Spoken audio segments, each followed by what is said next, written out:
ni dot nak khai chi tu arung tu bang par tu choro kwang a chua gi dot nak in golai dam ter tu parasi dot nak in golai a ahung par mi kritu kan mi phun la chung khar adom ter tu zong asi dik nak zong adei I athong cham mi boy asi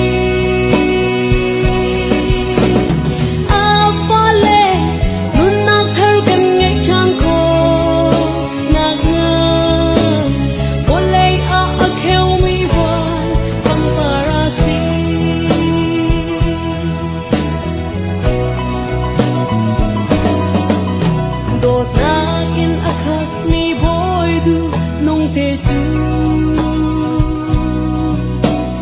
volay mang boy herot ni tay lai phana cùng thương tăng pangak chia thi se luan ter mo boy nun em apa van boy ve hello in dot nakin volay a ahung par mi kritu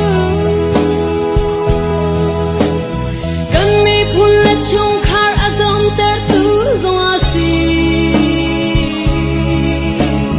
dik nak zong adei I athong cham mi boy asi